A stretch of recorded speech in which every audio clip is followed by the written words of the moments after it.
A seguir, Hora da Notícia.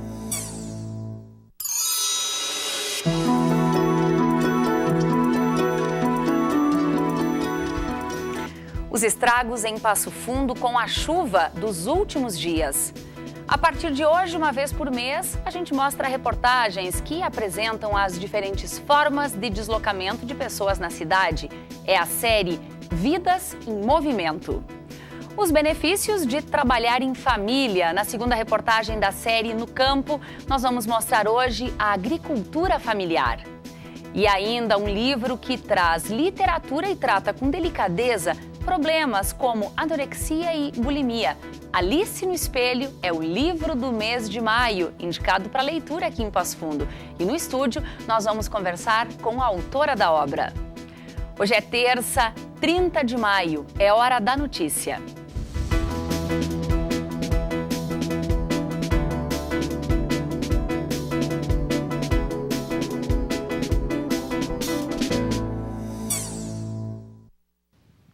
A chuva dos últimos dias em Passo Fundo tem causado mais que preocupação para os moradores. São muitos os prejuízos e a trégua na tarde de ontem serviu para organizar os estragos.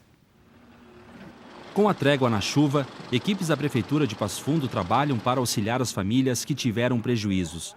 É o caso aqui da dona Sueli. A dona de casa vive há 25 anos nessa rua. Já enfrentou outras enchentes, mas nunca como a que caiu sobre Passo Fundo no último sábado. Para se ter uma ideia, aqui havia um muro de 2 metros de altura. A pressão da água foi tanta que rompeu a estrutura. E para você ter uma ideia do quanto foi rápido e a água assustou a família da dona Sueli, dá para você ver aqui, ó, mais de 1 metro da água, a água invadiu pela garagem e acabou entrando na sala. E aquilo se veio e se foi para cá e se foi para lá. E daí a gente não podia abrir o portão ali da frente, e daí eu já nem podia sair dentro de casa, tiveram que me tirar. Daí veio bastante gente, né? Daí na hora choveu bastante gente aí para me ajudar, para ajudar nós, para tirar a gente dali do pátio, porque a água já estava por aqui e a gente não podia sair. Dona Sueli perdeu eletrodomésticos, por pouco perdeu o carro e dentro de casa, móveis ficaram danificados. Do lado de fora, além do muro, o telhado da casa também sofreu danos. Os moradores da rua pedem a canalização deste córrego. Por ser aberto e com pouco escoamento, fica difícil a água escorrer por aqui. Consequência disso é o que estamos vendo nas imagens. A combinação de lixo, descaso, mais a falta de educação e de respeito ao meio ambiente, causa isso tudo que estamos vendo. Com os bueiros nestas condições e a quantidade de lixo em algumas ruas, é praticamente certo que voltaremos a ter alagamentos em Passo Fundo. A água não escoa porque as bocas de lobo muitas vezes estão cheias de lixo. Garrafas PET, sacolas plásticas, e isso acaba trancando a vazão da água. Consequentemente, com a grande quantidade de chuva que tivemos no sábado, acabou invadindo residências e trazendo todo esse transtorno. Cerca de 60 homens da Prefeitura de Passo Fundo estão trabalhando na retirada de árvores caídas, no desentupimento de canalização e na limpeza de ruas da cidade. A força-tarefa corre, porque tem mais chuva por aí. Eu fico revoltada, sabe por quê? Porque em todas as partes resolvem esse negócio de sangue aí, Aqui nunca. Não tem como ficar isso aí desse jeito. Até quando? Os telefones para solicitar ajuda são o 153 e o 3311-4943, que é o do plantão 24 horas da Secretaria de Segurança. E vem mais chuva por aí, ao menos até quinta-feira. Veja na previsão.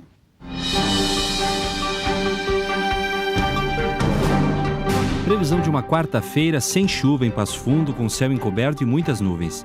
A mínima é de 13 e a máxima não passa dos 15 graus. Já na quinta-feira, o céu que continua encoberto agora tem chuva. Chuva durante todo o dia. Mínima de 12, máxima de 15 graus. Engajamento na luta contra a violência no trânsito. Essa é a principal proposta do Maio Amarelo.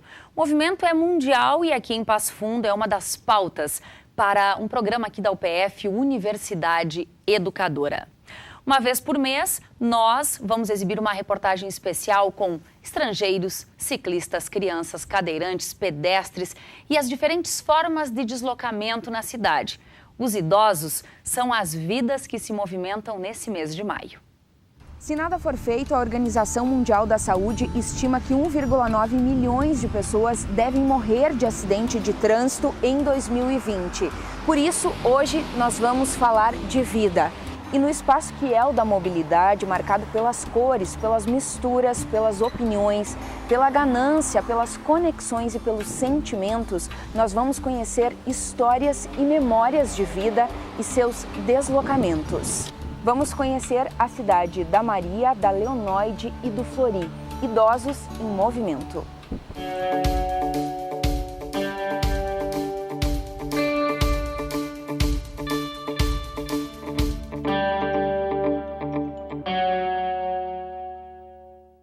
Eu sou Maria Irene de Souza, tenho 66 anos e moro em Passo Fundo há 41 anos. Meu nome é Flori Campana e moro aqui em Passo Fundo há aproximadamente uns 73 anos, mais ou menos. Né? E a sua idade? 95 anos. Eu me chamo Leonóide, eu tenho 72 anos e moro em Passo Fundo há 50. Quando morava na granja, eu trabalhava, daí tirava leite, fazia queijo, vendia. Trabalhava na lavoura, né, que a gente podia plantar para nós. E criamos nossos filhos praticamente lá, né, até vim para aqui, morar aqui. Trabalhei aqui 38 anos na Estrada de Ferro. Fui guarda-freio, auxiliar de trem, chefe de de carga, chefe de passageiro com portaria e, ultimamente, o último grau que eu podia pegar era supervisor dos trens. É onde me aposentei como supervisor de trem. Aqui na Vila Fátima eu moro há 15 anos. Sempre eu morei no centro, mas não trabalhava fora enquanto eu ainda tinha marido, né? Depois, sim, daí eu fiquei com os 2 filhos pequenos, eu tive que batalhar. Aí eu me mudei do centro, que era perto da catedral que eu morava, e fui morar na esquina da Benjamin Constante com a Moron. Lá eu morei 22 anos. De manhã eu levanto, faço meu trabalho em casa. Quando tem de ir no médico, eu vou no posto de saúde, vou buscar meus medicamentos, vou lá no cais da Hípica. E às vezes, sem comprar algum medicamento que não tem nos postos, daí eu vou na farmácia, né? E ando. Daí trabalho ali na igreja, né? Que visito os doentes. Trabalho ali também na liturgia, né? Para o centro mesmo eu vou quando preciso comprar alguma coisa e para receber, e vou no mercado, né? Às vezes lá no centro que eu quero comprar alguma coisa diferente porque eu faço uns bolos também para fora, né? Daí tem minha mãe também que eu visito ela, não é sempre, mas eu vou, né? Ela mora aqui perto também. E ajeito a casa um pouco aqui, que eu sou meio chefe da casa aqui também, né? E saio, vou no banco, dou uma caminhada lá, né? Às vezes vou de ônibus e quando estou com pressa vou de auto, né? Eu faço minha caminhadinha aí, aqui no supermercado, aqui perto, né? Quando eu morei próximo ao Boca, na Independência, tudo ficava fácil. Era centro, era gostoso, era claro para a gente ir à tardinha. E quando eu me mudei para cá, eu continuei fazendo minhas caminhadas, né? Só que assim, foi se tornando mais difícil por causa do problema que eu tive no joelho. Daí eu tive que meio abandonar minhas caminhadas, mas mesmo assim eu não paro. Em casa eu estou lidando, e para shopping, vou para mercado, não tenho carona, vou a pé às vezes com o meu carrinho de compra, sabe? Vou pro dentista, vou pro médico. A gente vai na UPF, às vezes levar a Laura para andar de bicicleta, ela gosta muito de lá. Até por isso tenho orgulho de ser ferroviário. E ali do que eu tenho, não tenho, isso foi dali, né? E eduquei meus filhos todos ali, né? E meus filhos estão todos aqui, né? Então, para mim, aquilo é uma saudade que eu tenho, uma lembrança. Né?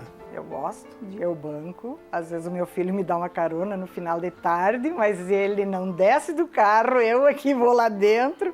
Eu sinto faltas, porque quando eu trabalhei com vendas, trabalhava muito com bancos, e não era só um banco, eram 3, 4 bancos que eu trabalhava. O Valinha é a cidade que eu vivo, que eu moro, e me sinto bem aqui com minha família, meus vizinhos também, né? Porque a gente sem vizinho não é ninguém. E o serviço que eu faço, o trabalho que eu faço na igreja ali, para mim é muito gratificante. Eu acho que para mim é o melhor lugar que tem essa zona aqui, essa rua aqui. Eu me dou com todo mundo aqui, todo mundo me conhece. Eu saio na frente aí e tudo vem conversar comigo, né? E os vizinhos aqui do lado, tudo é uma maravilha. Olha, eu acho que eu tive perdas aqui, sabe? Mas compensa. Apesar de sofrer da vida, mas é boa. É uma vida boa aqui, né? Me sinto bem, em todo ponto de vista, né? Eu, quando saio, eu olho para tudo que é lado e digo, eu sou feliz. Eu moro num lugar lindo, numa cidade linda, e eu sou muito, muito feliz. Esta é uma ação que faz parte do programa Universidade Educadora. Aqui no estúdio nós recebemos o coordenador desse programa, o professor, doutor em educação, Márcio Tasqueto. Seja muito bem-vindo ao UPF TV. Obrigada por aceitar o nosso convite, fazer essa parceria, propor essa série aqui junto com a gente. Eu começo já lhe perguntando, professor Márcio, falar de mobilidade urbana, falar da construção de uma cidade educadora é predominantemente falar de vidas? Com certeza, acho que é uma forma que a gente sempre aborda de um jeito mais conceitual, né, a questão da mobilidade, e esquece a questão da cidade e acaba esquecendo que isso interfere e só é pensado a partir da vida das pessoas. É a partir das biografias, é a partir da forma como as pessoas usam a cidade, é a partir daquilo que motivam elas a caminharem, a andarem de ônibus, a andarem de bicicleta, a frequentarem os diversos espaços. E entendendo um pouco melhor sobre essas biografias, mesmo que fragmentadas, mesmo que uma pequena porção, como o vídeo, né, a matéria trouxe, que a gente dá vida ao conceito de mobilidade e vai entendendo melhor como a nossa cidade se movimenta. Bom, a gente viu várias cidades aí, a cidade da Dona Léo, do Seu Flori, a cidade da Dona Maria, Passo Fundo, são muitas. Com certeza, né? Toda cidade, são muitas cidades, né? E essa conjunção, esse emaranhado das vidas humanas, que ao mesmo tempo se situa num território, numa dimensão, digamos assim, geométrica, e ao mesmo tempo tem a ver com essas relações, com a forma que as pessoas vão tecendo, né, essas costuras na cidade, e isso vai provocando aquilo que nós chamamos de trânsito, aquilo que nós chamamos de mobilidade, e que tem a ver com diferentes necessidades, né? Hoje a gente pode ver, né, a figura do idoso, né, e o como ele vai quebrando também estereótipos, né? A matéria trouxe essa oportunidade também. Agora, professor Márcio, a questão mais significativa para nós enquanto jornalistas, por que é tão importante nós falarmos sobre esse tema, nós construirmos um território educativo nesse sentido? Porque a mobilidade, ela passou a estar na pauta pública brasileira, sobretudo a partir de 2013, né? E hoje é cada vez mais importante que a gente traga esse tema da mobilidade, porque ela é um direito humano, um direito de uso da cidade, é uma forma de assegurar uma cidade mais inclusiva, uma cidade que respeite os direitos das pessoas, uma cidade que respeite as particularidades e as dificuldades de mobilidade que cada sujeito possui. Então, portanto, falar da mobilidade tem a ver com falar de qualidade de vida e a forma como a gente pode melhorar, né, a nossa relação com a cidade. E o programa Universidade Educadora, aliás, universidade escrito com C de cidade e não com S, como seria o correto, o tradicional, né? Uhum. Esse programa Universidade Educadora, aqui da UPF, ele é formado justamente para discutir essas questões. Exatamente. Ele se filia a um movimento internacional, que é das cidades educadoras, que tem como pressuposto pensar a cidade, os espaços da cidade, como um grande território pedagógico e um processo de formação contínua. Então, a Universidade Educadora, ele tenta fomentar essas práticas de cidade educadora e uma delas é a gente circular a cidadania pela discussão, sobretudo com a questão da mobilidade. Desse programa participam desde agentes de trânsito, representantes de entidades de classe, professores aqui da UPF, enfim, há um envolvimento grande da comunidade. Com certeza, é uma iniciativa da universidade, mas ao mesmo tempo ela só tem essa vinculação com o território porque ela consegue se articular com tantos atores diferentes da cidade e isso faz com que o programa tenha uma vida, de fato, e um impacto, né, para a melhoria né, da nossa convivência de forma geral na cidade de Passo Fundo. E olha só, muitas vidas vão se movimentar ao longo de todo esse ano aqui na programação da UPF-TV. Essa foi só a primeira reportagem, não é, professor Márcio? A gente vai seguir até dezembro aqui, todo mês, com um assunto que é discutido pelo grupo e também depois nesse bate-papo com a gente aqui do estúdio. Com certeza, dando visibilidade para essas cidades invisibilizadas e esses sujeitos que precisam trazer um pouquinho da sua experiência urbana, sua prática urbana, seu jeito de viver a cidade, e que o programa vai nos possibilitar esse olhar mais sensível, né, para uma temática tão importante e, ao mesmo tempo, de significado para o dia a dia de todos nós. Professor, muito obrigada e até o mês que vem, então, já fica combinado. Obrigada. Bom, e hoje é dia de bate-papo UPF, um encontro entre a reitoria e os estudantes para falar sobre a universidade. O encontro começa às 5h30 da tarde, ali na entrada da Faculdade de Educação, fica aqui no campus 1 da UPF. Toda a comunidade acadêmica pode participar. Exemplos de famílias que apostam na agricultura familiar. Depois do intervalo, tem mais uma reportagem da série No Campo. Nós já voltamos.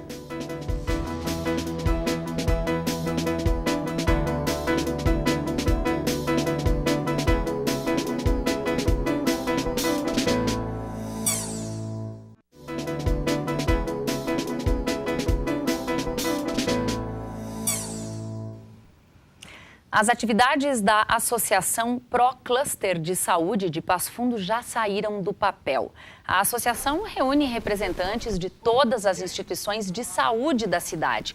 A intenção é unir forças na busca por recursos que ajudem a melhorar o atendimento em saúde na região. Ontem, na sede da CISA, teve a assinatura do contrato da empresa que vai ser a responsável pela consultoria. A formação do grupo já é pensada há mais de 2 anos. Outra intenção é estimular o acesso à pesquisa na área da saúde. 1 em cada 5 brasileiros tem problema de obesidade, de acordo com o Ministério da Saúde. E o Estúdio 4 desta semana convidou especialistas para nos ajudar a entender o que está acontecendo. O programa vai ao ar hoje, às 11 da noite, com reprise amanhã, às 8 da noite. E aí tem uma última exibição na sexta, às 11 horas da noite. Alice no Espelho é o livro indicado para a leitura no mês de maio aqui em Passo Fundo. Hoje pela manhã, alunos e professores de escolas municipais estiveram com a autora para conversar sobre a obra. O drama da personagem Alice, da escritora Laura Bergalo, é bastante diferente do vivido por esta Alice, que foi criada por Lewis Carroll. A obra Alice no País das Maravilhas foi publicada em 1865 e também ganhou adaptações para o cinema. Hurry.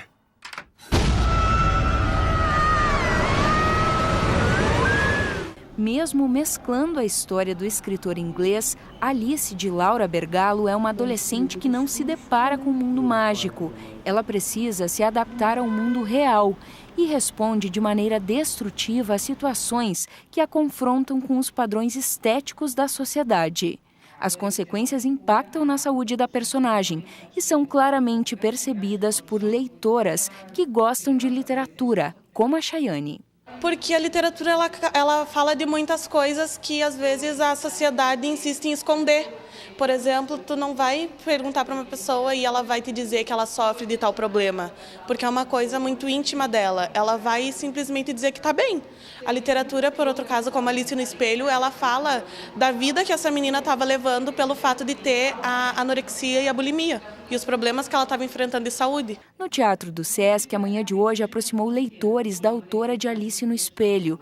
Laura escreve para jovens, é carioca e já publicou 23 livros, inclusive na França e Estados Unidos. Ganhador do Prêmio Jabuti no ano de 2007, na categoria Livro Juvenil, Alice no Espelho trata com delicadeza de um tema atual no universo dos jovens. a ditadura estética e suas consequências. Para falar mais sobre esse assunto, nós temos o prazer de receber aqui no estúdio a jornalista, publicitária, editora de publicações científicas, Laura Bergalo. Seja muito bem-vinda agora ao estúdio da UPF TV. Obrigada, é um prazer te receber aqui.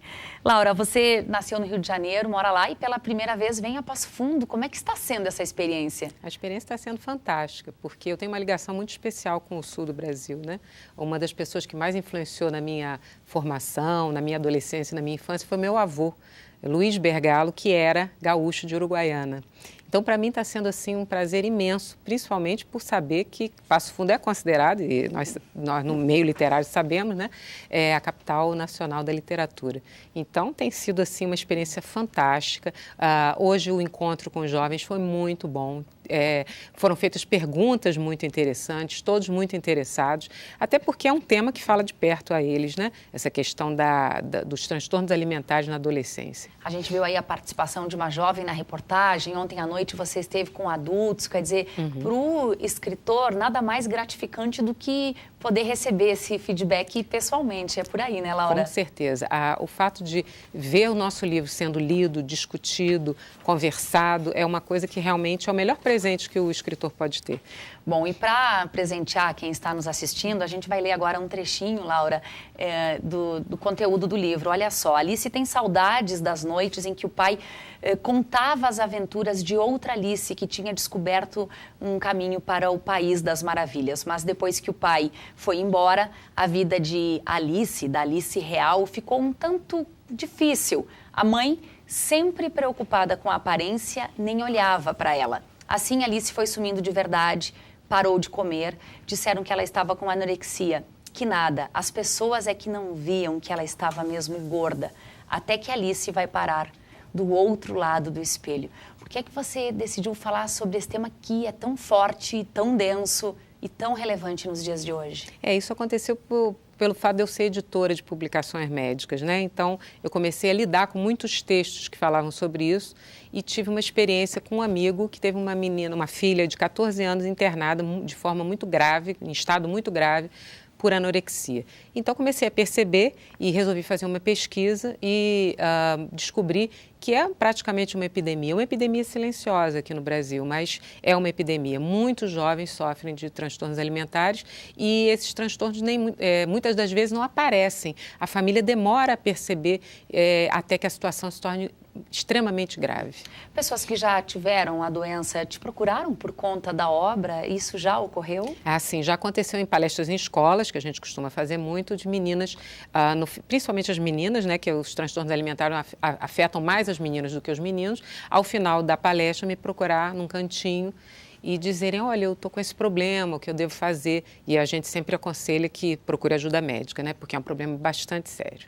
Bom, você vem percorrendo o Brasil, diferentes cidades, para falar a respeito dessa obra. Essa é a tua missão agora, não é pensar imediatamente em um próximo trabalho. Com certeza. Esse e outros livros também. A gente está sempre... O escritor hoje, em meio período, é um palestrante, né? Então, ele está sempre sendo convidado para falar sobre as suas obras e discutir, e, enfim, responder perguntas, interagir com a garotada, que isso é muito importante. De alguma forma, aquela missão que o escritor tinha de ficar trancado escrevendo vem se modificando ao longo do tempo. Ele precisa desenvolver essa outra habilidade também, que é o contato com o público. É verdade, nós estamos na era da comunicação, né? Então, realmente, essa relação do escritor com o seu público tem que se adaptar e fazer jus a esses novos tempos, né? Onde a comunicação é interativa, né? Ela vai e volta. E intensa. Isso, muito. Laura, muitíssimo obrigada. Bom retorno aí. Obrigada. Eu que agradeço.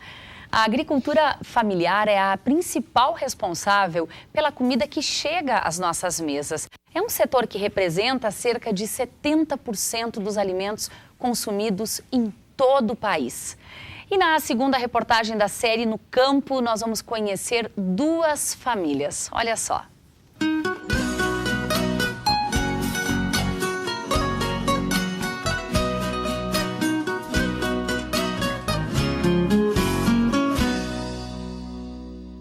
A história começa assim. Duas irmãs, a Celis e a Sandra, casadas com dois irmãos, o Mário e o Amarildo. Além da aparência, o que mais eles têm em comum? 25 anos que estou lidando nessa propriedade aqui. Temos 3 atividades aí, né? Dá para sobreviver aí. Os negócios. 2 famílias produtoras rurais que trabalham com mais de uma atividade. Eles plantam e têm aviários. Mas aí vieram os filhos e com eles a necessidade de aumentar a renda. Por este motivo que a Celis e a Sandra começaram a fazer bolachas para vender. No início era pouca quantidade, apenas para os vizinhos. Funcionava como uma espécie de experimento, pois tinham medo que a ideia não desse certo. Bom, mas pelo sorriso da Celis já dá para imaginar o resultado. Fazem 4 anos que a agroindústria tomou forma. No começo dá, né, o medo de tu começar, apesar que nós já tinha, né, no início. Mas daí depois, incentivo de uma, incentivo de outra e vai indo, daí foi para frente.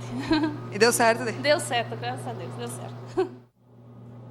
Passo Fundo tem em média 10 agroindústrias licenciadas que trabalham com massas e derivados. E nós vemos assim a parte da agroindústria familiar, né, como uma cadeia bastante importante, que ela possibilita um ganho econômico.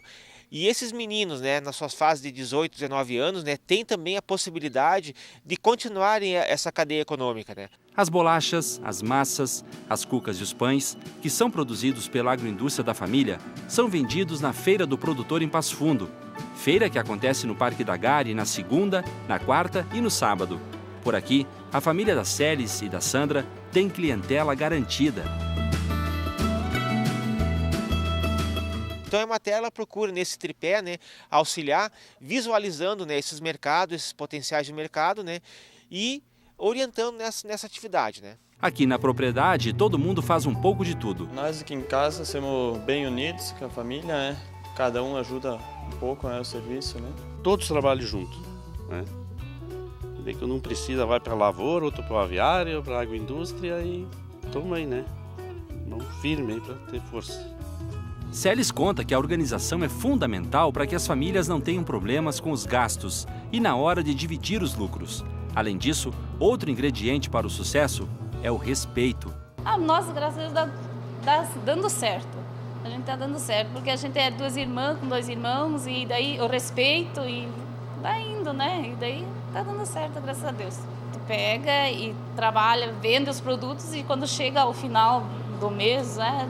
A gente é repartido tudo, né? Reparte os gastos, tem um tanto para deixar para, né, pagar o que precisa e o resto a gente divide, né? E com todas essas alternativas de sustento, os pais esperam que os filhos continuem com eles, que é o que já acontece por aqui. Tem que dar atividade para eles, né? Porque hoje em dia não é fácil, né? Manter os filhos, sair fora de casa, né? Pretendo ficar aqui é continuar aqui na agricultura.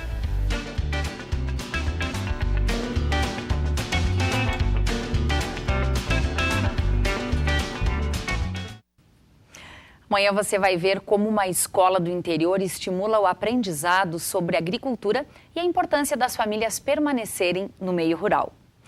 O programa Hora da Notícia fica por aqui. Amanhã, ao vivo, ao 12h30, a gente volta com novas informações. Até lá!